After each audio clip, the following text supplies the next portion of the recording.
Welcome along to another video here on F1 Union, where today we are here for round 2 of EXFL Season 14 in Tier 1.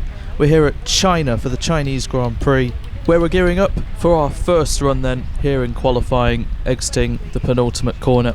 3 runs then, and this is the first for my banker as we're entering the final corner in medium, ready to blast the whole straight down to about 55%.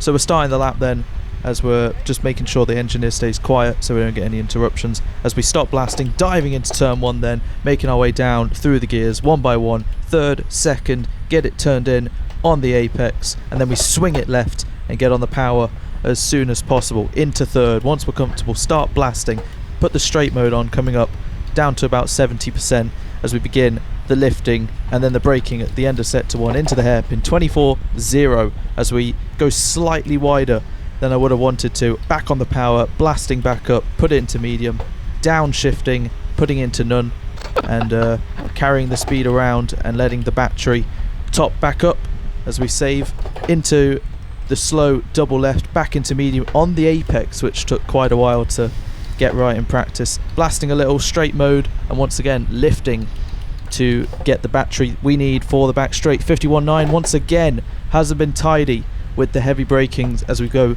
deep into the little chicane round the very long right hander, and now we blast all our battery onto the back straight. As this lap has been semi-okay, it's not been the greatest banker. The best lap I think I did in practice was a 0.4, and I knew heading into this a 4 or 5 would be great. I think a 6 was realistic, and I think bankers were pretty high 31s, so 0.78 or 9 as we're just heading through the final corner. Then send it, only one downshift to 5th, blast to the line, and we'll see what we do. It's going to be a 131.869. So yeah, at the time that put us just under 2/10 off provisional pole set by Vinaris, last week's pole sitter and race winner, by quite a comfortable margin. So we're just gearing up for our second run. We've been dropped to third as Fajar went P2 ahead of us, but now it's our turn to respond back. So beginning our second run of the session, trying to iron out any iffy moments from the first one, such as the hairpin and the chicane at the start of sector 3. So diving it into turn 2 in 3 as we're trying to make up a bit of time on the power, slightly up, but now we do rank up quite a few hundredths as we're nearly up by about a 10th. Finishing the first set splits, this is going to be a 23.917, but I'm more focused on the hairpin as we dive it to the inside, and we found a 10th, but on the exit has compromised us slightly, and also James there on the right on the racing line, so we have to dive a bit more towards the inside, loses us some time on the exit there. But yeah, going wide at the hairpin actually allowed us to get a better exit on the first run, so we lost some time there, but through the slowest part of the track really, towards the end of the second sector, and we're up by just over a 10th. But we're also thinking about this chicane. We messed up it on the first time, but we've got it pretty nicely the second time round, and on the exit we are up by over 2/10, but we've lost the car, and that's going to lose us the entire margin we were up. But luckily our teammates here to at least salvage the lap and give us a very nice slipstream, as we've seen the time go back up to nearly a 10th. So imagine if we were up by those 2 and a bit tenths plus the slipstream, it could have been a mega lap. But unfortunately we got a bit ahead of ourselves with the power and just lost the car annoyingly. But we're still up by nearly a 1/10 and a half over as we head into the final corner. A bit hesitant, so we are going to cross the line just under a 1/10 and a half down. Damn it. Really appreciate the tow. It actually gave me a lot of time, and the annoying thing is... I won't pretend that I slowed down on purpose. I completely lost the car. The annoying thing is, through that long right, I half spun. Oh, okay. I was up, and then... I was up by 1/10 and a half. Yeah, I was up by about that, and then I lost it, and then I was like dead level, and then only that tow helped me improve, so... Cheers. It's positive. You got something out of it. So yeah, that was really annoying to lose all that time, but I knew heading into the final run we just have to do the exact same build up, at least for the first 2 sectors, and we know the time will be there in the last. As you can see, my teammate on the minimap is still ahead of us. He did agree to give me another slipstream towards the end of the lap, so it's just down to me to see if I can replicate the first 2 sectors and not lose the car, and we can find those 2/10 back, as we are currently in P5 right now, and the first sector has been somewhat even. I mean, looking back, there were times where I was actually up at times, but I was focused on the corner, not the delta, so I didn't realise I was up as much as I thought. But we're up by half a tenth now on the racing line this time, so that's going to increase our time slightly by a few thousandths as we dive it in throughout the technical part of the middle sector. And we are up by a tenth of a second, but as you can see, we go slightly wide there, and that's actually lost us the whole tenth. So we could have even found another tenth on top of the 2 tenths we're hopefully going to find in a few corners time as we dive it a bit too much to the inside there. So we're down by nearly a tenth. So those last couple corners weren't exactly amazing, but we are immediately into the green as we are finding the time from our slide. As you can see, our teammate's giving us another toe, but this time round he's not as close to us, and we're actually not gaining as much of a toe as last time. So the gaps kind of just stayed how it was, and it's kind of resulted in both runs having potential, but neither one was fully 100% complete. So heading into this last corner, I thought, let's screw it, send it over the inside, see if we can find some time, which we did, but it's enough only for third. Really Cheers. Yeah, I'll admit the one before was better, but it doesn't really matter. The one before just worked perfectly. Damn it. Oh my god. Jesus. Yeah, the one before was perfect because as soon as I regained control of the spring, you were there and I just floored it. I think I messed up a little at the bit where I should have. Yeah, I mean, fair play to Frankie. Fucking hell. I'm not last, let's go. Did a 6 in the end, but it's annoying. You know, it's what it is. I mean, there's still people doing the laps, but. Okay. Okay.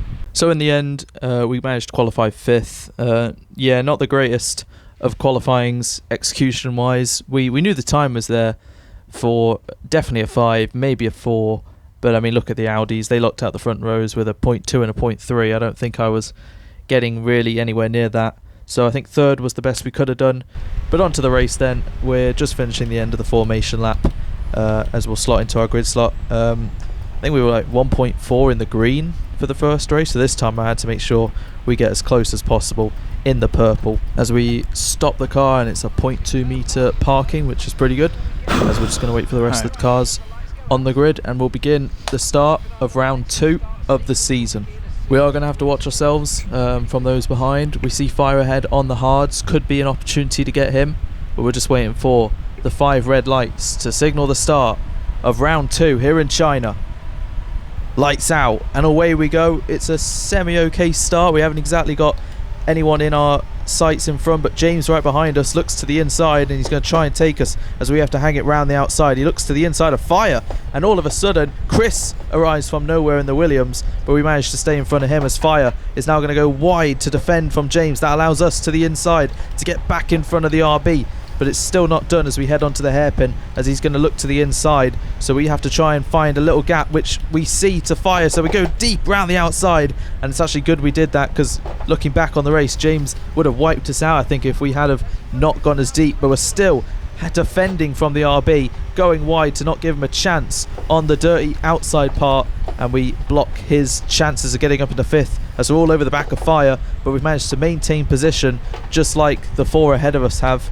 And so far so good then, as we still got our mirrors full of the RB, and Chris managed to have a good start ahead of Samuel, who I don't believe had the greatest of opening few laps, as he ended the race quite lower down. We're all over the back of Fire, trying to get the power on, but we're also keeping in mind that it's the first lap and our tyres are not exactly up to full temperature yet, so any chance of sliding could be quite high, as we're closing in on Fire, but James is much closer to us than we are to the Ferrari, so we move slightly right just to make sure he doesn't send it on us, as we're going to finish the first lap where we started then, and it's going to prove to be a bit more difficult to get Fire now, because the opening lap was our best chance. But we'll stick with the pack as we are still having our mirrors full of the RB, taking the eSport line a bit in the slipstream of everyone else on the right as we cut back left, diving into turn 1. as we have gone slightly wide because we wanted to keep fully right, and we see that red arrow, so we go a bit wider to make sure we don't have any sort of contact. It's only lap 2 and we want to stay well away from that, as we pretty much copy what Fire did on the opening lap, squeeze James out wide on the power, but he's got a good exit, and now we have to go defensive again towards the inside. So he goes around the outside this time, practically turning for us as he goes around the outside, getting his elbows out, and he's now got the better momentum to go to the inside, and we're not really going to be able to do much hanging it around the outside, so we back off for now, and he's back in front of us fully now.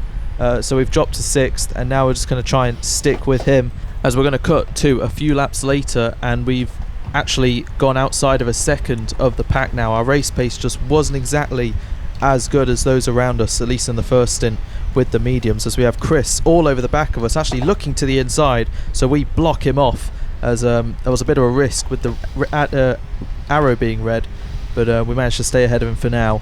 But yeah, we have the blue mode for now, but we're going to lose it soon if we remain outside of 1 second to the pack, as you can see Stelios has actually dropped to 4th now, so Fire and Frankie have gotten ahead of him, who started on the front row, so he's coming under a lot of pressure from James now, so we're not the only one, I think, struggling in these opening stages of the race. So here I was thinking I'm going to come under more and more pressure from Chris. I don't want to battle too much. There is a bit of a gap behind him, so maybe I can just slot behind Chris and he can lead me more towards those front runners on the hard compound tyres. It is that time of the race where the hards will be better, so I stop blasting, allow Chris ahead of us, and we're going to hope that he can lead us closer towards the pack. You can see the 4 of them ahead. Venaris is starting to branch out a little and pretty much have a repeat of last week where he won and be a bit on his own. But now we're behind Chris, so we get the blue mode one more time as he blasts now, but we're closing up to him, and we don't actually really want to overtake him because, again, we want him to lead us to him, but he's not exactly getting on with it. Come on, I let you through so you can be quick. So yeah, a little frustrated there at turn 1, as we are on the same lap just a bit later on towards the end of set 2. The gap is now 2 seconds to the pack, so it hasn't exactly worked so far as we slide out of the right-hander. But as we start set to 3, we see there's been a bit of an incident up in front, as Stelios has gone off the track along with James, and Chris has snatched both of their positions to be ahead of them. Looking back, it was James going too deep to the inside, forcing Stelios off the track and going off himself. So he managed to get the place on Stelios, and now he's fighting back on Chris, and all the while these lot battle, it's allowing Frankie and Fire to run away and definitely bag this podium along with Volantis. So here I was thinking 4th may be the best it goes, because they were squabbling quite a bit, as James has got back ahead of Chris, and now we're on the back of Stelios, but he's right on the back of Chris as we're going into turn 1. As you can see that red light flashing, so Stelios back in front, so Chris was ahead of these two, and now he's dropped back behind, and we're all over the back of him as we try and dart to the inside, but actually go on the grass there slightly, and yeah, that was pretty dumb from us. But yeah, all this is just holding us up a little now, all this squabbling. So yeah, James sent it on Stelios. They both went off the track, a little bit of connection, and James got ahead, so he did get a penalty after the race for forcing off and gaining an unfair advantage, but Stelios, all on his own this time, has left the track, and that's cost him to Chris, so we're all over the back of him, looking to the inside, but to no avail. But he still is flashing, so we still have a moment to see if we can go around the outside here, but it's very tricky to try and pull that off without losing a lot of time as well, so we'll stay behind him for now. I don't know if Stelios has damage or not. So yeah, I don't think he had damage, but he's obviously not been too happy being forced off, as he's kind of all out of the groove. As we head onto the right-hander, he's lost the car and he has spun, so that has freed us up a little from him last week, as he's dropped down the order, and a bad day gets worse for him. Moving on to the end of lap 10 then, I thought we need to pit early. We got not really that much of a threat behind in terms of a second or two, as Tsaris was the closest car, so we do pit lap 10 to 11, medium to hard. I think the original plan was lap 11 to 12, but one lap earlier. We think we could get to the end with these hard compound tyres, as the tyre wear was proving to be a bit of an issue, I think. But I just thought at the moment I can do it. Can do 18 laps on these tyres as we exit the pits. in pretty much clean air, and now we get on with it to see what we can do in terms of any undercut gain on those who maybe are on the hard compound tyres. But as we cut to the next lap, we see it. Chris is actually in the pits, and remember, he started on the hards. Chris is on mediums. He's doing a 2-stop. So as Sherlock gives us that valuable input, we are behind Chris once again. However, with him being on the quicker medium tyres, I wasn't actually too annoyed at this. I thought maybe I can save my tyres a little. He can kind of keep us close with the blue mode, and we can maybe get a bit even higher than we thought we could. But Chris did manage to pull away a few seconds as we cut to 4 or 5 laps later, and only now have we closed back within a second of him, so nothing really happened.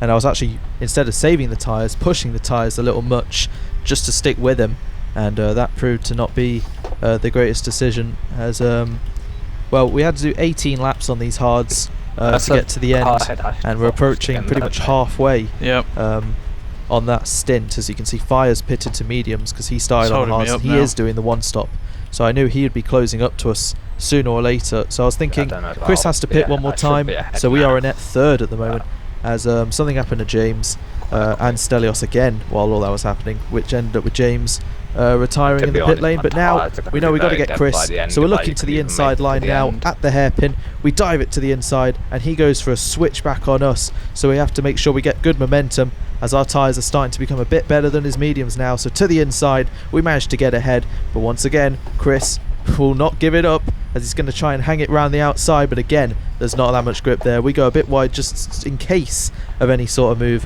but we've managed to get back in front. But yeah, at this rate, I was still kind of thinking, are these tyres going to get to the end? As we cut to the next lap, on lap 19, exactly halfway through my stint of the 18 laps, 9-lap-old tyres, and I'm going to quickly flash the tyre life, and my front left is going to be 47%. My tyres will literally be on 100% by the end at this rate. So having 47 at the halfway mark pretty much means, well, it would be 94 if I did the exact same for the next 9 laps, and I wasn't really thinking I could make it. It wasn't really a comfortable feeling, considering in the past, even at this track, I've managed to make the hard tyres last quite a while, be that as it may, maybe on a different game or whatnot, but I just didn't feel they were going to make it to the end, so I thought we got to go for the 2-stop. We're not making it, so we dive into the pits. We know we can at least beat Chris, who stays out for one more lap. I did kind of expect him in that lap, but I thought we have to commit to this too.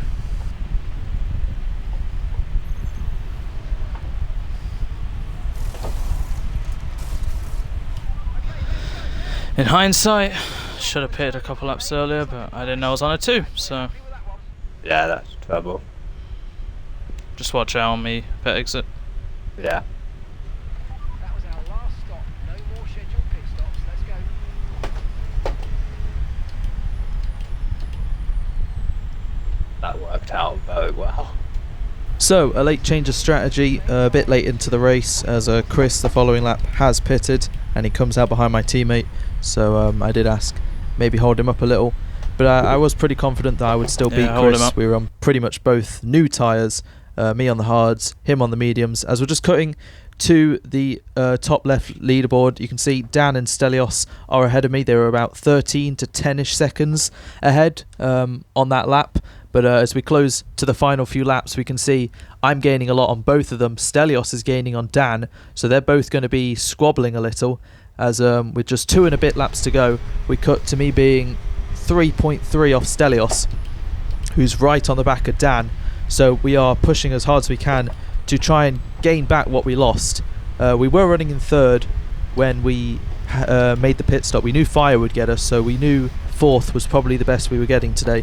So if we can still at least get Stelios and Dan to get fifth, as we can see on the minimap, Tesaurus is just a bit too far ahead of us to get to resalvage fourth, but fifth would still be pretty good. But as we see on the exit here, Stelios has had once again another moment in this race. He just lost it all by himself, so now we can blast our battery to gain on his complete lack of momentum at the start of this straight, kind of similar to what we did in our second run in qualifying. We're going to go to the inside and see if he leaves us a room. He does, but on the inside we gear up to third. On the right hand, my wheel just kind of got in the way with the gear with the hand movement. but it's happened so many times. As yeah, I'm quite annoyed that I even got off the track because it just was quite annoying not to maximise him his mistake right there. But we know we're all over the back of him, heading on to the penultimate lap. We will get him, but my focus, I think at the time, was just getting past him as quick as possible and getting our sights set on Dan, who's a couple seconds up the road. But we're practically pushing him through the exit here, and now we're going to blast, and we know we are going to get him heading into this hairpin no matter what. So we're just going to brake later than him because we simply can with the deficit of tyres we have towards him. Bit of contact on the exit, but we've managed to get him, and we're up in a P6, and now we have 1.5 laps to gain 2.5 seconds on the Red Bull ahead. You can see Tassara 6 seconds down the road. He also did the hard medium strategy, which I think in hindsight was probably the best strategy to do for this race. So Tasaris, who kind of wasn't anywhere in the first stint, you know, he was just down in what, 9th, and he's just quietly made his way up to 4th by the end. So he did really well. If we had stayed out and gone to the end, I fear Tasaris may have even caught us as well. So I think no matter what way the strategy went today, we were either finishing 4th or 5th. So it's not a complete loss to just switch to a 2-stop this late in the game. But with just over a lap left as the leaders are beginning and have started their last lap, we are 1.3 behind Dan, heading into the penultimate corner, and we are chasing him down. We're good on fuel. We've managed to save enough, as Stelios is going to be under pressure from Chris at the end as well. So final corner then, and we are not going to have the blue for this last lap. So across the line, 1.1 seconds behind Dan, and we're out of battery. We're giving it everything. We know this is the bare minimum that we can possibly do. 6th will not be good enough. 5th will at least be acceptable, considering we started there as well. It's not been the greatest race in terms of actual performance and pace, but it's still looking strong at the end. And as we close up right to the back of Dan into the hairpin, we're going to be all over the back of him come the exit. So we go a bit wider to maximise our exit, and on the power you can just see the difference. He goes slightly left to defend, so we switch last second to the outside. Slight contact of stop momentum, but we're going to keep it pinned around the outside, side by side with the Red Bull, and towards the inside, slight bit of contact, but it doesn't matter. We have got the place and we're ahead. Go slightly wide, but again, it doesn't matter. The tyre deficit is just helping us enough, so we're back up into 5th on the final lap of the race. It's been pretty much a 180 from last week's race, where on the last lap we lost a place to Chris in the dying stages in the final few corners, and this time around we've managed to gain a place in the final few corners ahead of Dan. Obviously last week we were in 4th and lost it and finished 5th. This week we were in 6th and gained, so it's going to be back-to-back P5s for the start of the season. I guess it's again the bare minimum we could have done. But it's still some good points, and my teammate managed to get some good points as well. So all around, something to celebrate over, but at least I got him. P5. Better than it would have been. Better than nothing. So that was round 2 at China. Like I said, finished 5th. It's nothing to really get too excited about, considering the gap and the pace. Well, just wasn't really as good as I wanted it to be. But I'm glad we made the most of it and still gave it our all to maximise. Again, it would have been maybe 4th at best. I really didn't see myself getting a podium in that one, but still learnt a lot. Still had a bit of fun chasing Stelios and Dan down at the end. Stelios actually had a bit of an incident there, I think, at the end with Chris. His race just got, at least I know I didn't have the worst race, but Stelios definitely had a pretty bad one, considering he started on the front row and just kind of went backwards, being involved in a few moments that were a lot of the time not his fault, but he did make a few mistakes here and there on his own, a couple spins. But yeah, just watching the highlights then of the race, yeah, it was a pretty fun first and last few laps. The middle was kind of sort of just realising we have no pace in the first stint, and that has been kind of a common trope, which I'll obviously try and get on top of. But the battling's still fun. Obviously we're all trying to get still kind of used to these new generation of cars, the battery and whatnot. I've never really been the best with ERS management and deployment. I think overall I might actually be one of the worst. So the fact that the cars are kind of 50-50, it's been a bit of a, well, it's been a big challenge, but I'm always up for one, and it's still proving to be a bit fun. But this the chances of getting back to where I kind of was with the podium and the wins and whatnot, especially with Venaris winning once again, back-to-back wins to start the season off. He's kind of in another league right now. I think, like I said last week, Fire, I guess, can take the fight to him. I think, like I said, he made a mistake heading into the pit lane, so he had to change his front wing because of the bump or something. And Frankie was also quite exceptional. I think in this race he had great pace, and I think, what was it, only 11 seconds off Venaris, considering I think Fire was 14 in Australia, and then the penalty added 17.